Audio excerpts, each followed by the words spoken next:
من هو النبي اللي ربنا سبحانه وتعالى سماه بنفسه؟ نبي من الانبياء ربنا سبحانه وتعالى هو اللي سماه. بنفسي.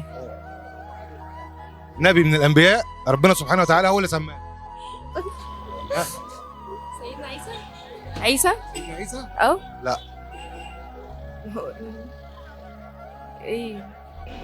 500 جنيه. سؤال سهل. سماه بنفسه؟ سيدنا آدم. لا. ثواني.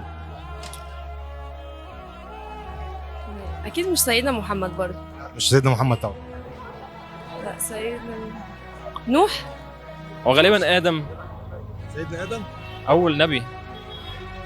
سيدنا زكريا. سيدنا زكريا. اه حين إليك بزكريا. ايه. سيدنا ادم. سؤال سهل والله العظيم.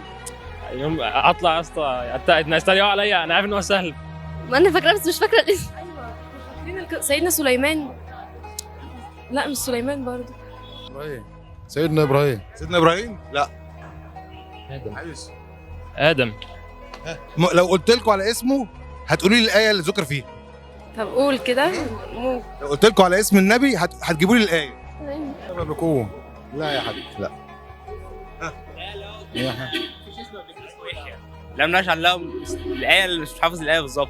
النبي اللي ربنا سبحانه وتعالى سماه بنفسه هو سيدنا يحيى اه ابن سيدنا زكريا. تمام. أيوة. عايزين الايه بقى. الآية اللي مش حافظ الآية بالظبط، بس هو اللي مفيش اسمه قبل كده اسمه يحيى. أيوه الآية دي. لم نجعل من قبل سمية، اللي فيها لم نجعل من قبل سمية. قربت. يا يحيى خذ الكتاب بقوة واتيناه حكم. لا. حفظها. مش حافظاها. يا زكريا انا نبشرك يحيى. بغلام. اسمه يحيى. حلو. ايوه. كمل الايه.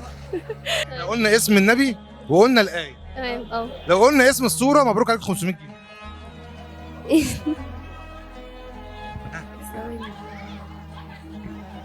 هي سورة النساء تقريبا. النساء لا طه الجزء ال 12. سوره طه اه جزء 12. اه يا راجل افتكرتك بتغششهم صح.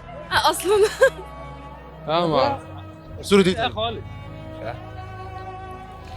أيوه سيدنا يحيى يا زكريا إنا نبشرك بغلام اسمه يحيى لم نجعل له من قبل سمية. هو ما كانش بيخلف ساعتها وقعد فتره كبيره ما يخلفش وبعدين بقى عنده يحيى. الايه دي كانت في سوره ايه؟ سورة مريم.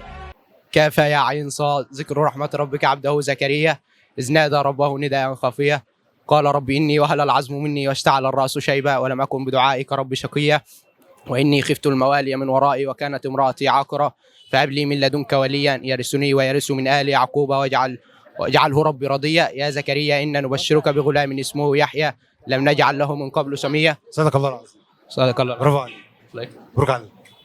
بس كده بس كده. مبروك عليك. حبيبي. شكرا لك. اسمعوا مع بعض. ايه من عينيا بس